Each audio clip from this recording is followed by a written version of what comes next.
नमस्कार. नमस्कार. तुमच्या येथील नाव आणि पत्ता सांगा. विलास गंगाधर बामणे, गाव, उमरी, तालुका. संगमनेर, जिल्हा अहमदनगर. आता या ठिकाणी आपण तुमच्या कपाशीच्या प्लॉटमध्ये आलेलो आहे. तर ही व्हरायटी कोणती? धनदेव 999. नंदेव 999.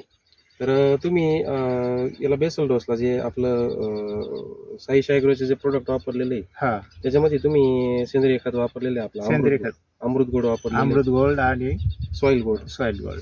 तर त्याच्यापासून तुम्हाला असे बदल काय जाणवले? बदल म्हणजे हे रासायनिक खत कुठलंही वापरलं नाही त्याच्यामध्ये.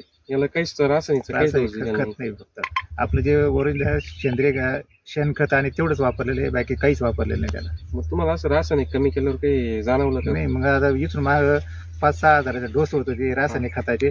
आता फक्त 2-1 हजारावर तर क्लिअर झालं ते. म्हणजे खर्च कमी झाला. खर्च कमी झाला, दुसरी गोष्ट पिकाची क्वालिटी सुधारली. आता क्वालिटी जर चांगली, बघितलं बोंड तर चांगली, बोंड बिंड एकदम जबरदस्त आहे. हा, आणि पानं पण फ्रेश आहे.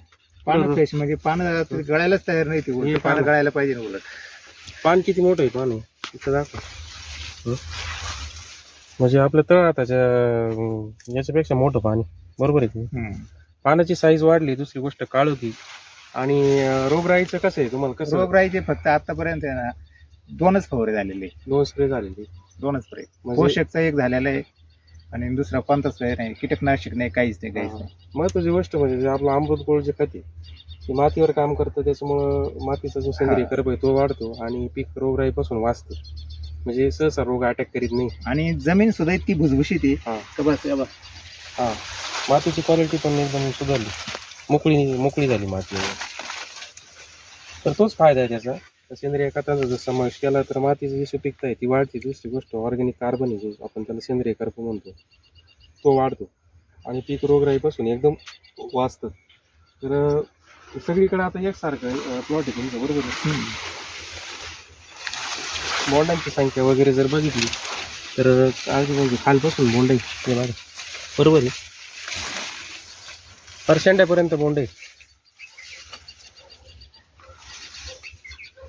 150 ते 200 बोंड आहे एका 150 ते झाडावर. 200 बोंड आहे एका झाडाला, बरोबर आहे?